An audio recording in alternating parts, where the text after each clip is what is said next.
नमस्कार सभी साथियों को, स्वागत है आपका हमारे YouTube चैनल पे।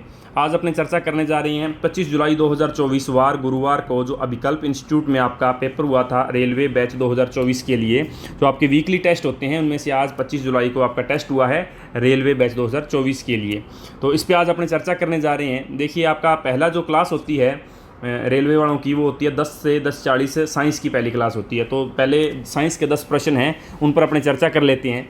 देखिए, पहला प्रश्न साइंस का है, अम्लों के पीएच का मान होता है। तो अम्लों के पीएच का मान हमेशा 7 से कम होता है, तो ऑप्शन ब आपका सही उत्तर होगा। उसके बाद देखिए दूसरा प्रश्न पीतल है, तो पीतल तांबा प्लस जिंक, ऑप्शन स आपका सही उत्तर होगा। आगे देखिए, सबसे अधिक सुचालक धातु है, तो सुचालक धातु चांदी है। सबसे ज़्यादा सुचालक है ये विद्युत की, लेकिन इसकी सामान्यतः घरों में फिटिंग इसलिए नहीं करवाई जाती क्योंकि ये एक महंगी धातु है, लेकिन सर्वाधिक सुचालक है, तो ऑप्शन द आपका सही उत्तर होगा। कमरे के ताप पर तरल धातु है, तो इसका उत्तर होगा आपका पारा, ऑप्शन ब। रोल्ड गोल्ड है, तो पांचवें का उत्तर होगा आपका तांबा प्लस एल्यूमिनियम, ऑप्शन द सही उत्तर होगा। नीले लिटमस को लाल करते हैं, तो अमल जो हैं वो नीले लिटमस को लाल करते हैं, ऑप्शन ब सही उत्तर होगा। उसके बाद देखिए सिनेबार अयस्क है, तो सिनेबार पारे का अयस्क है, ऑप्शन ब। बॉक्साइट अयस्क है, तो बॉक्साइट एल्यूमिनियम का अयस्क, एल्यूमिनियम बनाने में बॉक्साइट का इस्तेमाल किया जाता है। सोडियम का परमाणु क्रमांक लिखिए, तो सोडियम का परमाणु क्रमांक होता है 11, ऑप्शन ब सही उत्तर होगा। निम्न में से भौतिक परिवर्तन नहीं है, तो देखिए मोम का पिघलना भौतिक परिवर्तन है, बर्फ़ का पिघलना भी है, और उपरोक्त सभी भौतिक परिवर्तन नहीं है। उद्रवपातन जो है ये भौतिक परिवर्तन नहीं है, तो ऑप्शन से आपका सही उत्तर होगा। ये आपके जनरल साइंस के 10 प्रश्न थे। आगे आपकी जो सेकंड क्लास होती है वो भारत के भूगोल की होती है 10:40 से 11:20। तो इसमें आपको टॉपिक दिए गए थे सामान्य परिचय और भौतिक प्रदेश। चलते हैं इस पर चर्चा करते हैं। पहला प्रश्न है, राजस्थान का 25 से 50 सेंटीमीटर वार्षिक वर्षा वाला क्षेत्र क्या कहलाता है। तो मरुस्थलीय क्षेत्र को दो भागों में बांटा गया, एक तो शुष्क मरुस्थलीय प्रदेश और अर्धशुष्क। शुष्क तो वो क्षेत्र होता है जहाँ 25 सेंटीमीटर तक या उससे कम वार्षिक वर्षा होती है, और अर्धशुष्क होता है जो 25 से 50 सेंटीमीटर वाला वार्षिक वर्षा वाला क्षेत्र होता है, तो ऑप्शन ब सही उत्तर होगा। रेगिस्तान में पाया जाने वाला हरा भरा क्षेत्र क्या कहलाता है, तो नखलिस्तान कहलाता है। रेगिस्तान में ऐसी स्थान जहाँ पर कोई जलीय स्रोत है या थोड़ा बहुत हरियाली है उसको नखलिस्तान कहते हैं।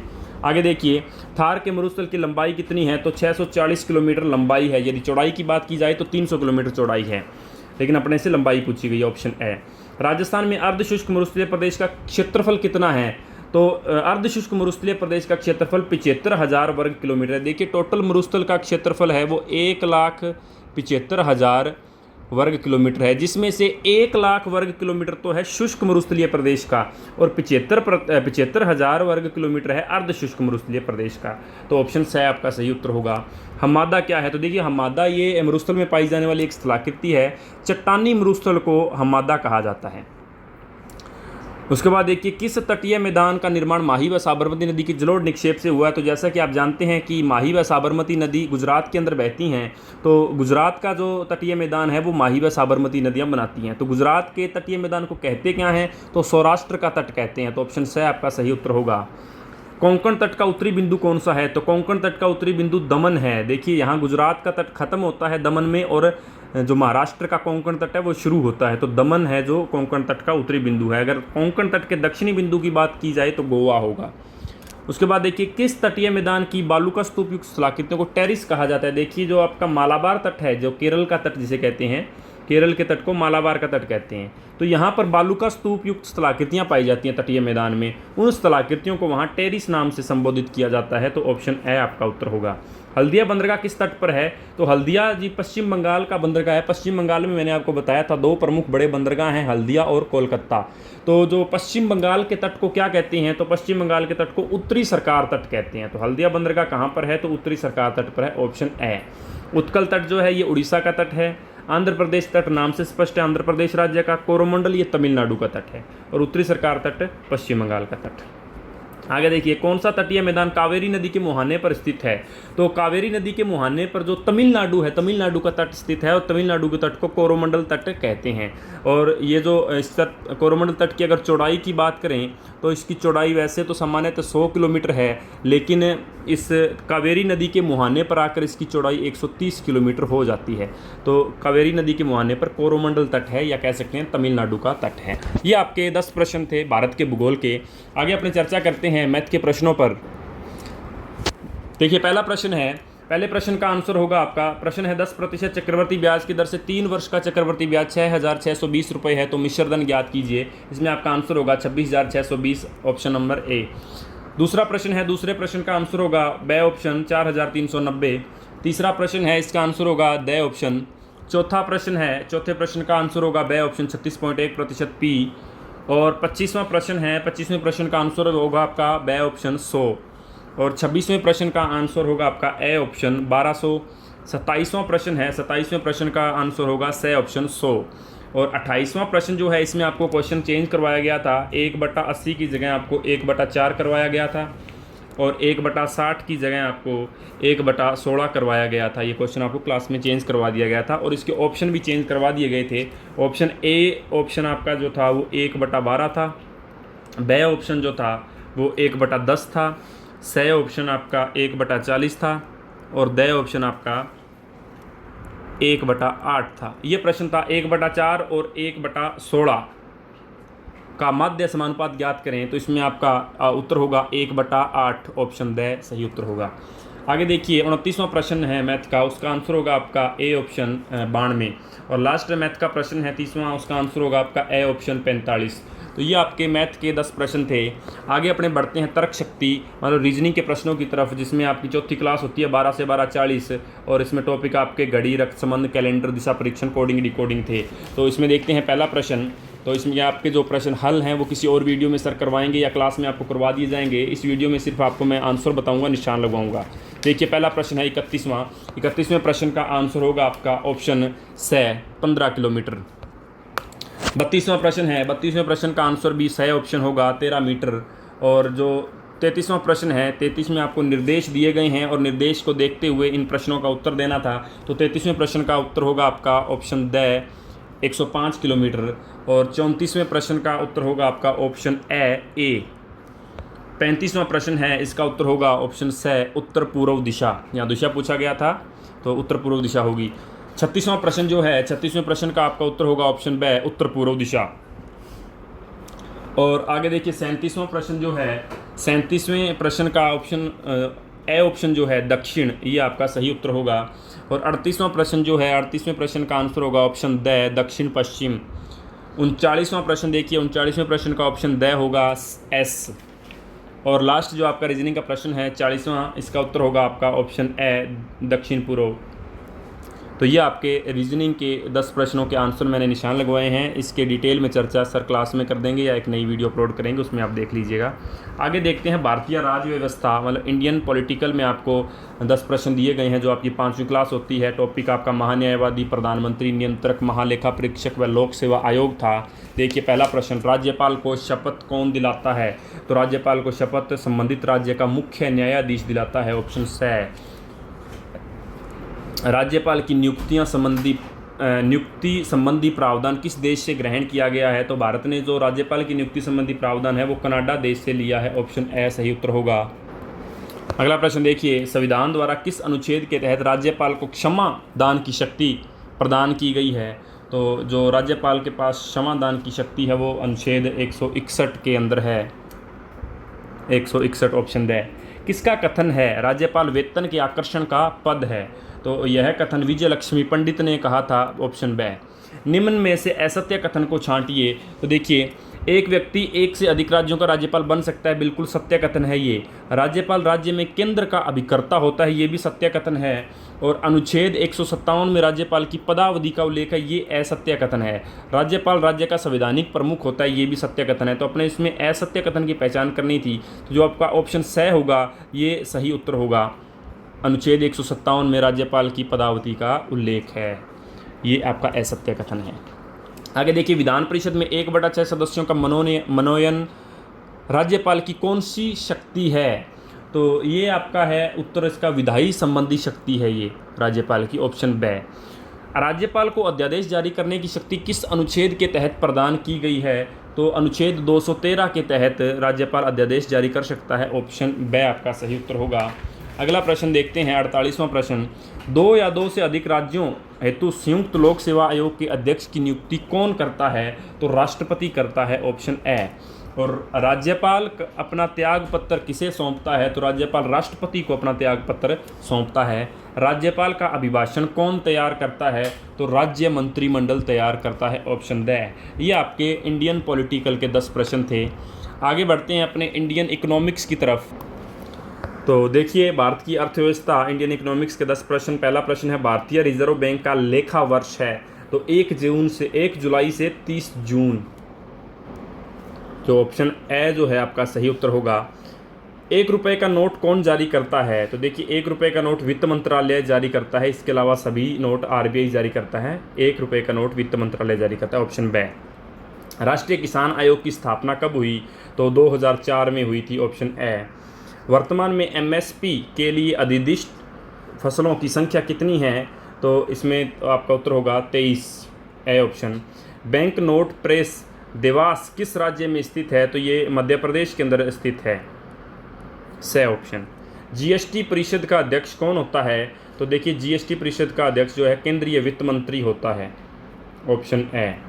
101वें संविधान संशोधन अधिनियम के माध्यम से जीएसटी संविधान में किस अनुच्छेद में सम्मिलित किया गया था? इसने भारत के राष्ट्रपति को जीएसटी परिषद का गठन करने का अधिकार दिया। तो इसका उत्तर होगा आपका ऑप्शन ए, अनुच्छेद 279A।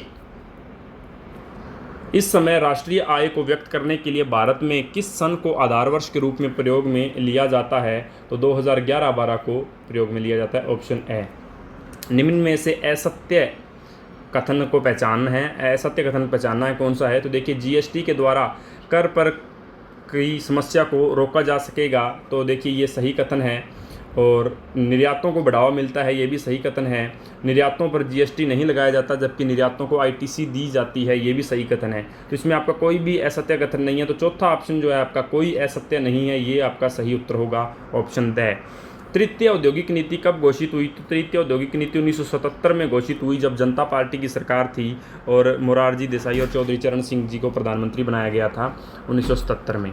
तो ये आपके प्रश्न थे भारत की अर्थव्यवस्था के। आगे अपने बढ़ते हैं स्टैटिक्स की तरफ। स्टैटिक्स में पहला प्रश्न देखिए, ग्लोबल जेंडर गैप इंडेक्स में भारत का स्थान कौन सा है? तो इसमें भारत का 129वां स्थान है, ऑप्शन ए। ओजोन परत संरक्षण से संबंधित वियना समझौता कब हुआ? तो देखिए, ये ओजोन परत से संबंधित एक समझौता हुआ था वियना के अंदर, जो आपका 1985 के अंदर हुआ था, ऑप्शन द। जल्लीकट्टू महोत्सव का संबंध किससे है? तो ये तमिलनाडु में इस महोत्सव मनाया जाता है, जल्लीकट्टू। लिपुलेख दर्रा कहाँ स्थित है? तो लिपुलेख जो है वो उत्तराखंड के अंदर स्थित दर्रा है। और पंचतंत्र पुस्तक किसकी है? तो पंचतंत्र है विष्णु शर्मा की पुस्तक है, ये ऑप्शन ए। गीतांजलि पुस्तक की रचना किसने की थी? तो ये रविंद्रनाथ टैगोर ने की थी, ऑप्शन ए आपका सही उत्तर होगा। नाथुला दर्रा कहाँ पर स्थित है? तो नाथुला दर्रा सिक्किम का दर्रा है, ऑप्शन बी। बक्सर का युद्ध कब लड़ा गया था? तो 1764 में लड़ा गया था बक्सर का युद्ध, से ऑप्शन होगा। यूरोपीय संसद का मुख्यालय कहाँ पर है? तो देखिए, लग्जमबर्ग के अंदर है। देखिए, यूरोपीय संसद का मुख्यालय जो है वो लग्जमबर्ग में स्थित है, ऑप्शन ए। देव सूर्य महोत्सव कहाँ पर मनाया जाता है? तो ये बिहार के अंदर मनाया जाता है, बी ऑप्शन। ये आपके स्टैटिक्स के 10 प्रश्न थे। आगे बढ़ते हैं करंट अफेयर्स की तरफ। करंट अफेयर्स जो आपको इस वेबसाइट पर हमेशा रोज़ डाले जाते हैं। तो 20 प्रश्न हैं आपके करंट अफेयर्स के। देखिए, पहला प्रश्न, विश्व अंतर्राष्ट्रीय न्याय दिवस कब मनाया जाता है? तो 17 जुलाई को विश्व अंतर्राष्ट्रीय न्याय दिवस मनाया जाता है। हाल ही में चांदीपुरा वायरस संक्रमण के कारण बच्चों की मौत कहाँ हुई है? देखिए, हाल ही में बच्चों का एक वायरस चल रहा है, संक्रमण वायरस है, जिसको चांदीपुरा नाम का वायरस है, जिससे कई बच्चों की मौत हुई है। तो ये कहाँ पर हुई है? गुजरात के अंदर इस वायरस से कई बच्चों की मौत हुई है, ऑप्शन ए। अगला प्रश्न देखते हैं अपने। हाल ही में आईसीसी का वार्षिक सम्मेलन कहाँ प्रारंभ हुआ है? तो आईसीसी का वार्षिक सम्मेलन कोलंबो में प्रारंभ हुआ है। कोलंबो जो कि श्रीलंका की राजधानी है। मलेशिया का राष्ट्रीय पशु क्या है? तो बाघ है, ये मलेशिया का राष्ट्रीय पशु है। हाल ही में विदेश मंत्री एस जयशंकर ने भारत के पहले विदेशी जन औषधि केंद्र का उद्घाटन किसने किया? किसने की जगह यहाँ पर कहाँ आएगा? क्योंकि किसने नहीं आएगा, किया तो है एस जयशंकर ने। कहाँ किया है? तो ये आपका मॉरिशस के अंदर किया है। मॉरिशस अफ्रीका का एक द्वीप है और एक देश भी है। आगे देखिए, हाल ही में हरियाणा राज्य ने पुलिस भर्ती में अग्निवीरों को कितने प्रतिशत आरक्षण देने की घोषणा की है? तो 10% जो है वो हरियाणा पुलिस ने आरक्षण दिया है पुलिस भर्ती में अग्निवीरों को। और उसके बाद देखिए, हाल ही में किस राज्य सरकार ने एक ही दिन में 11 लाख पौधे लगाने का विश्व रिकॉर्ड बनाया, तो मध्य प्रदेश ने यह रिकॉर्ड बनाया है, ऑप्शन ब। दूसरी एशिया प्रशांत मंत्री स्तरीय सम्मेलन किस देश में आयोजित किया जाएगा, तो ये भारत में किया जाएगा, स ऑप्शन।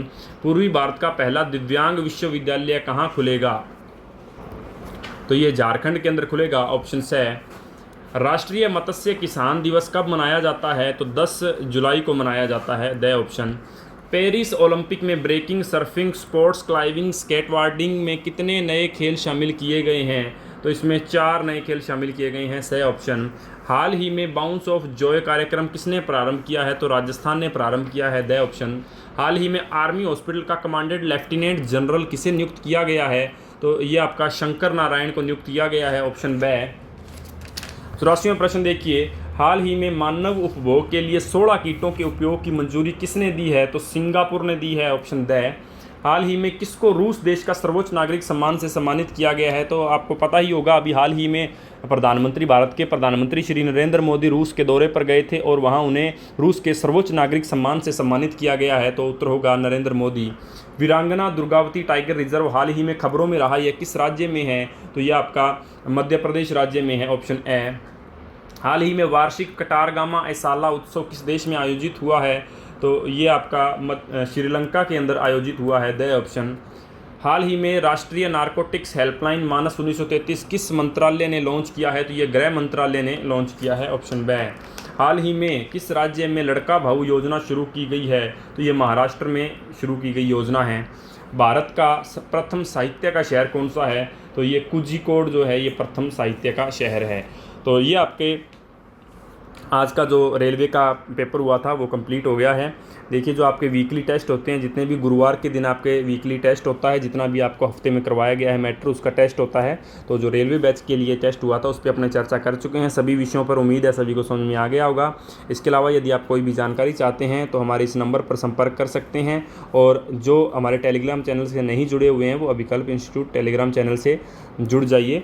और हमारी वेबसाइट जो है abhikalpinstitute.com, इस पर डेली करंट अफेयर्स के प्रश्न डाले जाते हैं, तो आप इस वेबसाइट में आप देख सकते हैं करंट अफेयर्स के प्रश्नों को। और जो आपके वीकली टेस्ट होते हैं उनकी आंसर की आपको उसी दिन शाम को या अगले दिन study with SK Verma YouTube channel पर प्रोवाइड करवा दी जाती है, तो आप इस चैनल पे भी विजिट कर सकते हैं। इसके अलावा यदि आपको किसी नए बैच के बारे में जानकारी चाहिए या किसी भी प्रकार की जानकारी चाहिए तो आप हमारे कोचिंग सेंटर में विजिट कर सकते हैं, अभिकल्प इंस्टीट्यूट, जिसका एड्रेस है नज़दीक भगत सिंह चौक, हनुमानगढ़ जंक्शन। तो इस तरह से ये आपका 25 जुलाई 2024 को जो वीकली टेस्ट हुआ था रेलवे बैच का, उसके आंसर की पर अपने चर्चा की है। उम्मीद है सभी को समझ में आ गया होगा। तो अपने मिलते हैं नेक्स्ट वीडियो के साथ, तब तक के लिए टेक केयर।